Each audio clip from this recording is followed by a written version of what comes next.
Hello, everyone. We'd like to welcome you to another episode of this fabulous interview with our dear brother, Dr. Jay Smith. And we've already began the last couple of episodes to talk about some of the problems with the Quran. And today we are going to start basically doing a more of a critical analysis of different areas of the Quran. First one we are going to address right now would be the two compilations of the Quran. Dr. Jay, welcome again. Well, good to be here again. Thanks so much. And we've gone through introducing the 6 areas we were going to be critical. Let's look at the 2 compilations, which we now have on the screen there. Now, remember, they claim it's an eternal book, that it was complete by 632, the first recension, and then it was another compilation that comes after that. And that's what we want to question in this episode. So how do we know this? Well, let's go back to the material that all Muslims are dependent on. To understand how the Quran was put together, they need to go back to Al-Bukhari. Who is Al-Bukhari? Al-Bukhari, of course, is one of the renowned collectors of hadith, and he's the first one to take all of the sayings of Muhammad. So he's the earliest compiler of the hadith, the sayings of the Prophet. That's right. Now, there are 9 volumes in his collection today. We need to go back to volume number 6, and we need to go back to hadith number 509 and 510. So let's look at volume 6, starting with hadith number 509 that we have up on the screen there. And we have it both in Arabic and in English, so you can see it side by side. Correct. And then on the left, we're just going to summarize what they're saying, because it'll take us too much time to unpack all of it. The first one, 509, Abdul says that between 632 and 634, that means right after Muhammad's death, correct, you had the Caliph Abu Bakr realized that the text was not written down, and Bukhari admits that since many who memorized it had died, therefore a large part of the Quran may be lost. So that's already there in the text. A large part of the Quran may be lost. That's correct. We're only 2 years after Muhammad's death. Yeah. So you can see that there is a question here. How much of it is a large part? Zayd ibn Thabit. Now, this is the secretary of Muhammad. When he was given this responsibility to do it, he thought it was much too difficult to do so. Yeah, and the reason why is because he feels a huge burden, and here's what he says, and I'm going to say it in Arabic first of all. كيف تفعل شيئا لما يفعله رسول الله? Meaning, why do you want to do something that the Prophet himself didn't do? Absolutely. Yeah. It just rolls out of your mouth. It's amazing when you say it. I love to listen to that. But certainly you can see that he is saying, listen, even our Prophet couldn't do this, and you're asking me to do it? That's right. So you can see there's some question as to what's the wisdom in this. We move on, and Zayd ibn Thabit again, he finally agrees to do so. And so what does he do? He looks to find verses that are collected on palm stalks, on stones, and the memories of the surviving warriors. In one case, he only found it with one person, and that's chapter 9, verse 128 and 129, the last 2 verses of chapter 9. So it's fascinating that he had to look at these places to find it. It's not written down. Obviously, it's therefore not written down. And when Muslims try to come back and say, yes, it was written down at the time of Muhammad, they need to look and ask, look, even your own sources are very clear. It was not written down. That's correct. And it would be a problem for Zayd ibn Thabit because even the Prophet had not done this. Not only that, but Omar admits that the idea of preserving it in memory is not really a valid idea because he was afraid that they're going to lose the Quran. Obviously. So right there, when Muslims, and they do come back and say, we don't care. It doesn't need to be written down. It was memorized. Not according to Abu Bakr and not according to Umar. They realized that this had to be written down. That's right. Because what happens to one's memory? It fades away, and once you transmit something after a while, after a period of time, things begin to change. Some details are not the same anymore. Absolutely. Now, even what we're saying today, if we were to, of all the people who are watching this video, and if they were to go back and try to we've only taken 5 minutes, just what we've said in the first 5 minutes, if we were to ask the people who were listening to write down what we have just said, you can imagine there would be as many people that wrote it down, there'd be that many different renditions. That's right. 50 people write it down, you get 50 different renditions of what we've said. That's the problem with memory. Memory, you only pick and choose what you remember. There's this great kids game that we play in birthday parties called Chinese Whispers. When you tell one person something, they tell the next and the next and the next. Right. By the time it gets to the 15th or 16th person, what you start with and what you end with are 2 different things. It's a great game. And that can happen within a period of 10 minutes. Can you imagine what would happen in this case over years? that in this case, you can see we're going to talk about 20 years, it would change immensely. So they had to write it down. It's obvious they needed to write it down. That's correct. Now, you have the first compilation. This is the first recension, was first given to Abu Bakr, and then it was given to Umar, who is the second caliph, and then it was given to his daughter, who was Hafsa. She used to be one of the 12 wives of Muhammad. That's correct. Now, that was retained then for about the first 20 years. That's Hadith number 5 of 9. Now we skip to Hadith number 510. Let's look at the slide there. In the 510 now, we've now jumped 20 years, because now we're at the time of Uthman. Abu Bakr has died. Umar was killed. Uthman now is the caliph, and he became the caliph in 646.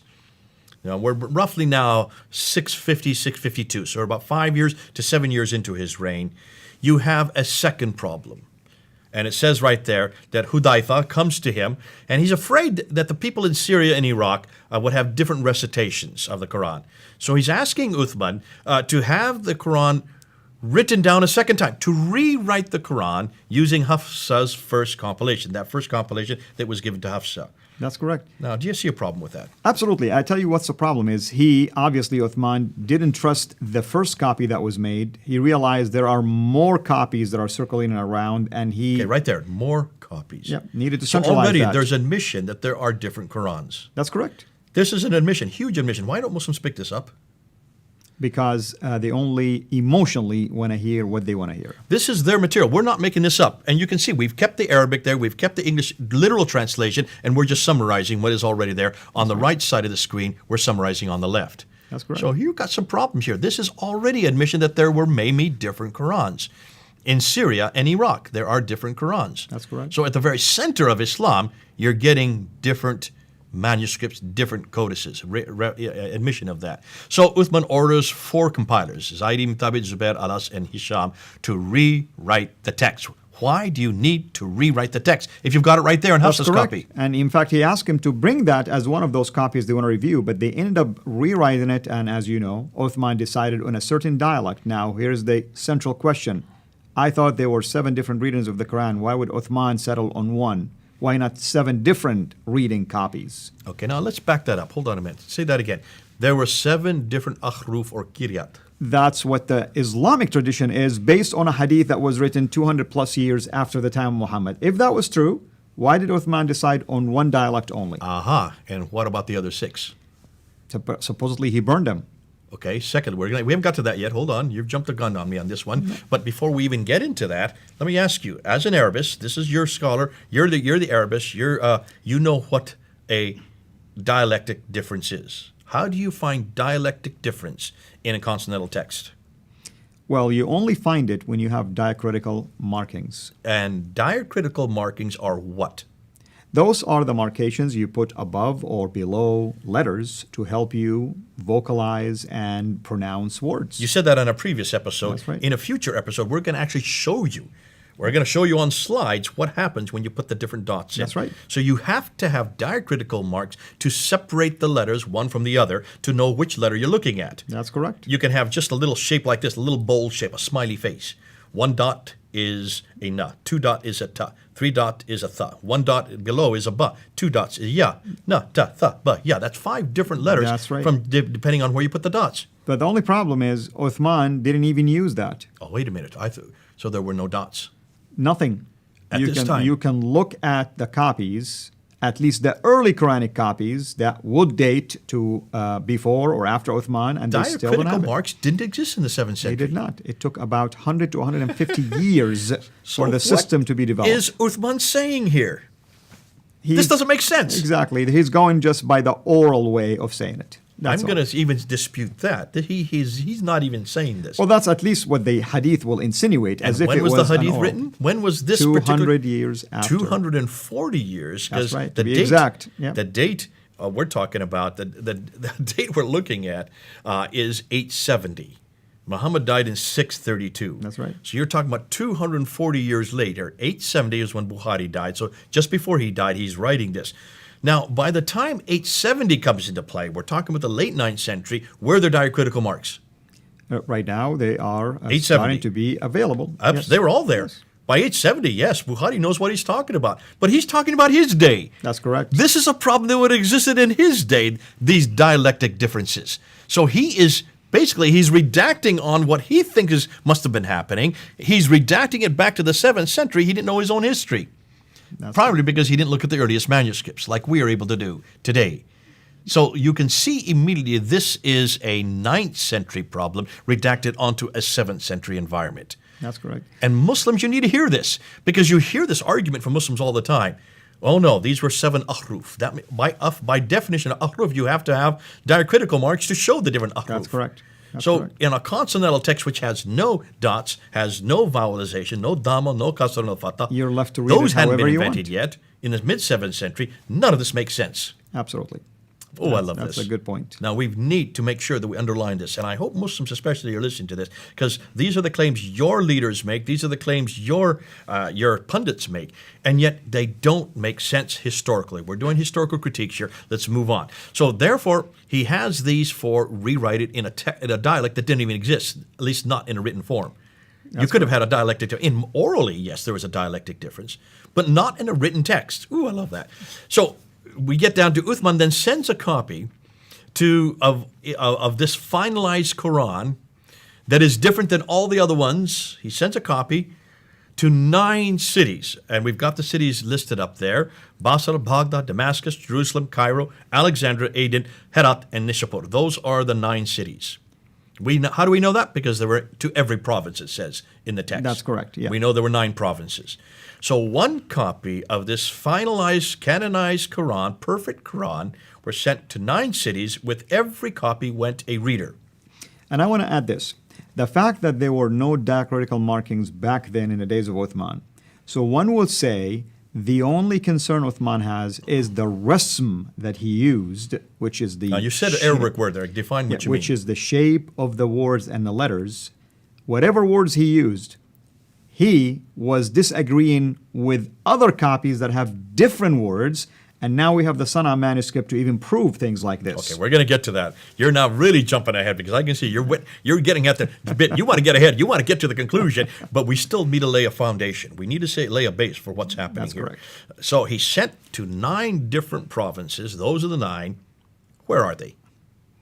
Ooh, $1 million question. Let me This think is like the a elephant Muslim. in the room. A Muslim going to come back and tell you, oh, it's in Samarkand. It's in top copy. Please do. And I hope you Muslims who are listening, you do come back on us, because that's going to be the next episode. We're going to go into those that do exist. But no, we're looking for 9. We're not looking for 4 anymore, That's like we correct. always thought. We're looking for 9. All right, now it continues on with Al-Bukhari, volume 6, 510. Now, once he sends the copies of this second compilation, a second rendition, a second different Quran, otherwise, why would you need to rewrite it? Obviously, it's different than the first one. That's correct. So a second compilation, a second Quran, written 20 years after Muhammad's death. Muhammad wasn't even there to see whether it was the same. He's been dead for 20 years. He then orders that all the Quranic materials, either fragmentary manuscripts or whole manuscripts, be burnt. Ooh, help me here. Come on, Al. That's another proof that he did not like the way the others were written, because there are different words that were there than the copy he made. The only reason you would ever burn anything is to destroy the evidence. That's correct. And what evidence would you want to destroy? Anything disagrees with your final copy. This Discrepancies. is his final copy. He wants his name to go to it. And it is. Even today, they call it the Uthmanic recension. That's correct. He wants this to be his final copy, and he wants to destroy anything else that doesn't agree with it. Absolutely. Proving that this has nothing to do with Muhammad. Muhammad wasn't there. This has nothing to do with God. And the question is, who authorized Uthman in the first place to do something like this? And how do we know that Uthman's copy, created 20 years later by these 4 individuals, is anything like the one that's in heaven? That's correct. Why didn't Uthman, for instance, use the Hafsa copy, which was even written closer to the time of Muhammad? $1 million question. I would like to know what they did to Hafsa's copy. What That's happened to it? Most likely it was destroyed as well. Oh, dear. It just gets worse and worse as we go along. Now, you don't destroy copies unless you want to destroy the evidence. Wouldn't it be great if we had everything that was burned to look at?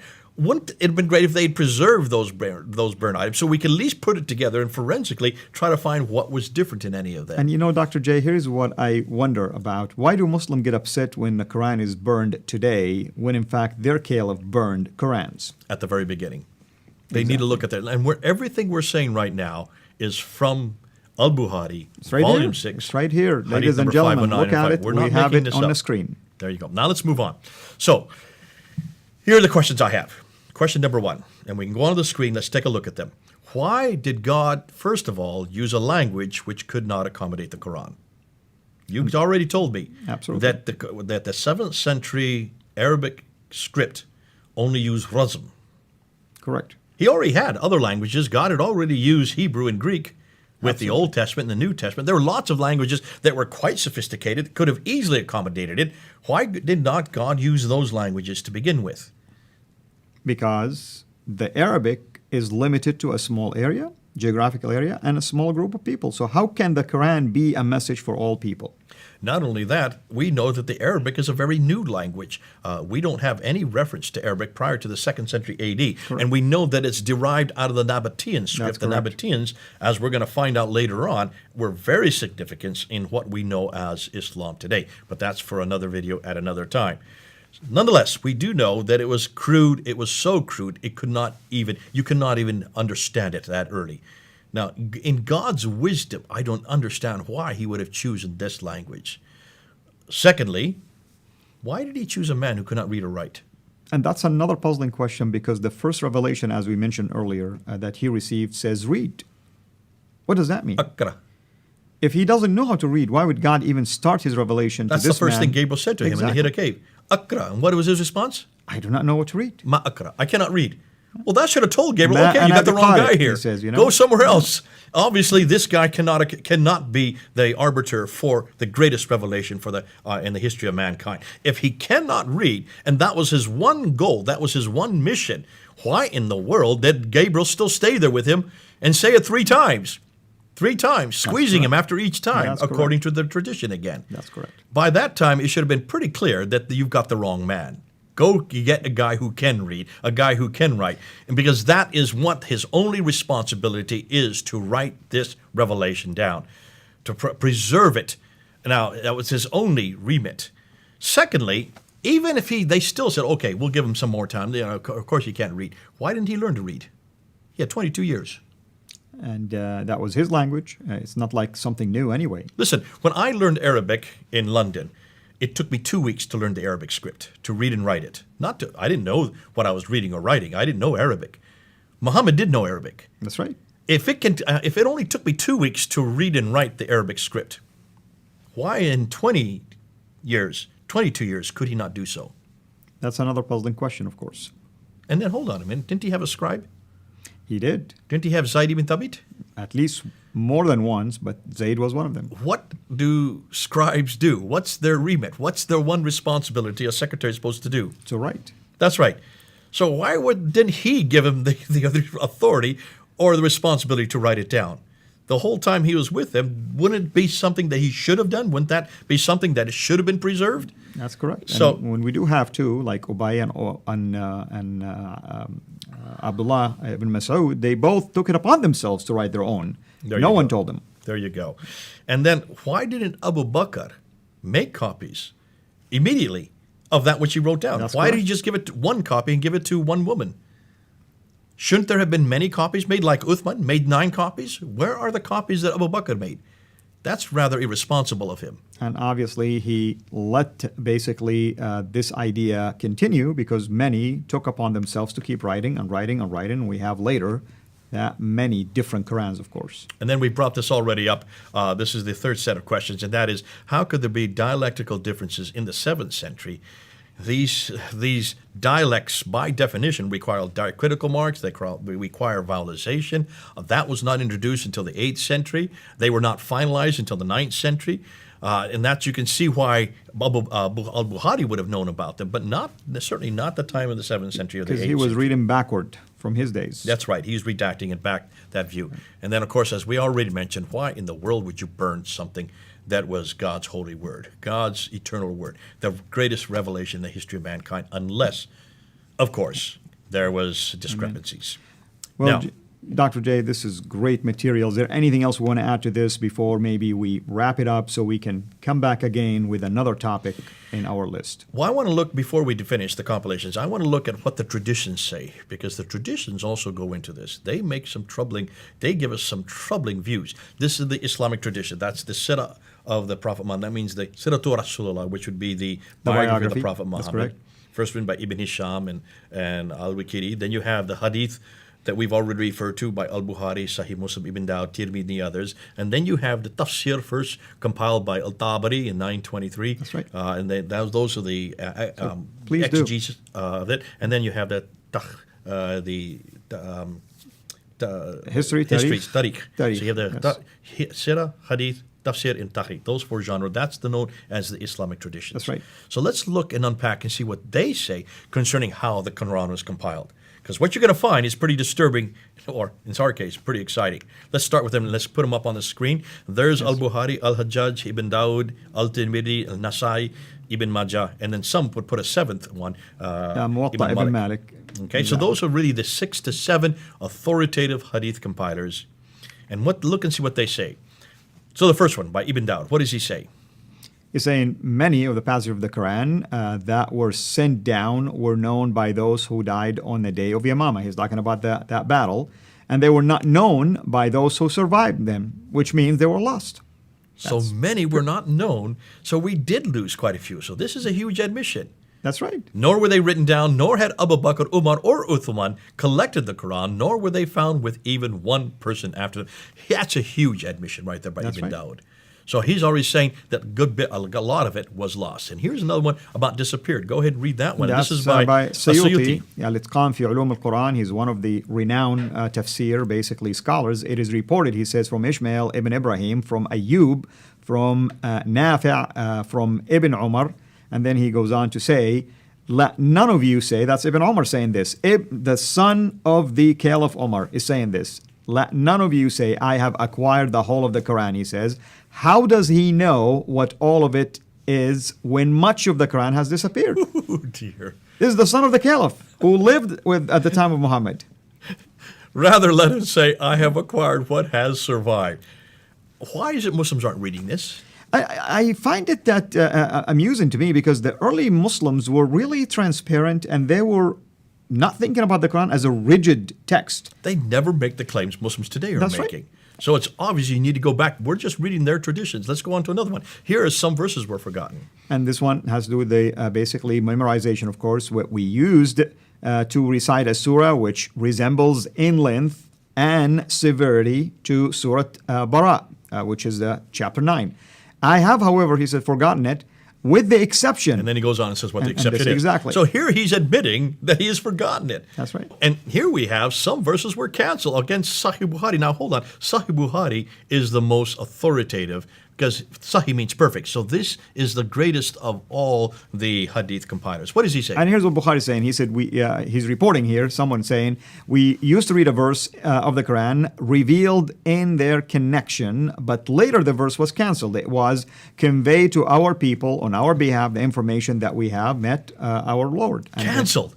Al-Bukhari is admitting that parts of it have been canceled. And this verse doesn't exist.